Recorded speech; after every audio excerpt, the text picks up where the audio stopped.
Welcome to the Custody Actions in Bedford County presentation. This is part 5, serving the other party and proving it. Once you file your complaint for custody, as well as the other legal documents accompanying this complaint, you must serve all these documents on the other party so that that other party, the defendant, knows that they are being sued, what they're being sued for, and when they must go to court to defend themselves. And then you also must provide proof that you notified the other party.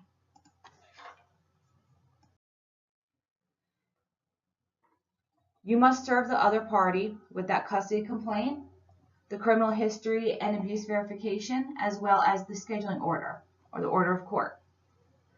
Serve means to deliver or present a notice or pleading to a person as required by law. You must serve the defendant within 30 days of filing your custody complaint if the defendant lives in Pennsylvania. If the defendant lives outside of Pennsylvania, then you have 90 days of filing the complaint to serve the defendant. Service can be made by either mail or by personal service, and we will discuss each of these options. So if you serve the defendant by mail, this means that you must send the legal documents by regular mail, meaning first-class mail, as well as certified mail, which must be restricted to be delivered to the addressee only, and you must request a return receipt with the other party's signature. What this means is if you go to the post office, there's a green card that you would fill out and that you would check what you want, the certified mail, the restricted delivery, the defendant's signature. So only the signature of the person it is addressed to. On there, you will also have the certified mail number. So you will want to keep that so that you can track it. If this certified mail is refused, meaning that it comes back with a notation that actually states refused, but the regular mail is not returned to you within 15 days, then service is complete.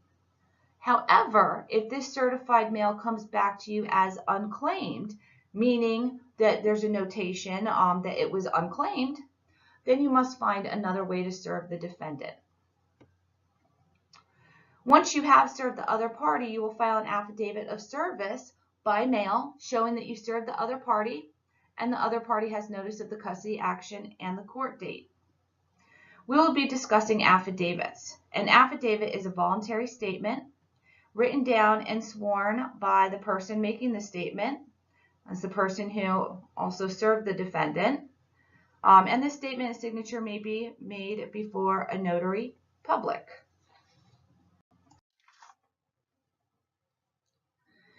If you use personal service to serve the defendant, this must be made by either the sheriff or a competent adult. Normally, this would be someone from the sheriff's department or a constable. However, a competent adult means an individual 18 or older who is neither a party to the action nor an employee or a relative of a party. That means that you as the plaintiff cannot personally hand a copy to the defendant and state that this is proper service. Now, if this service is made by the sheriff or a competent adult, there are certain places and certain people who you can serve on behalf of the defendant. You can hand a copy of the legal documents to the defendant. You can also hand a copy of these documents to an adult family member who resides with the defendant at the defendant's residence. Or if there's no adult family member, then to the person in charge of the residence. Or to a clerk or manager of a hotel, inn, apartment house, or other lodging where the defendant resides. Or to the defendant or defendant's agent or person in charge at the defendant's office or usual place of business. Either place or way you serve the defendant, the person who handed the complaint to the defendant or one of the above persons must sign an affidavit of service.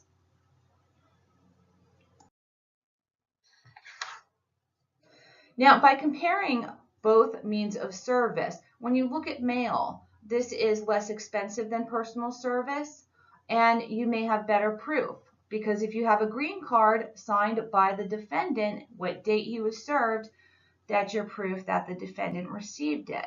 And that's what the court is going to look at to determine whether the defendant has been served. Versus personal service, which could be costly. Like I said before, normally it's a sheriff or constable. If you use someone else, then they do need to fit into that definition of competent adult. So there may be issues with someone else serving the legal documents, as well as issues with who can receive the service on the defendant's behalf. So personal service can become complicated. Once you serve the defendant, or you have someone else personally serve the defendant, there must be proof of this. So if it's service that the defendant was personally served, you must provide the date, the time, place, and manner of service, the identity of the person who was served, and any other relevant information. This must be done by an affidavit if it's done by someone other than the sheriff. If you are serving by mail, then you must provide the return receipt signed by the defendant, or if the envelope was returned with a notation showing that the defendant refused to accept delivery and the regular mail was not received back to you within 15 days after the mailing, then you will note that in the affidavit. The proof of service or no service, meaning that you have not been able to serve the defendant within the amount of time allotted, shall be filed with the prothonotary. Additionally, the defendant can file an acceptance of service instead of you filing the proof of service. Basically, that is a pleading that states, I accept service of the complaint for custody. I certified I am authorized to accept service on behalf of the defendant, and the date and the defendant's signature and the defendant's address. Now, regardless of the method of service, if the party appears for the conference or the hearing date, then they will be deemed to have been served.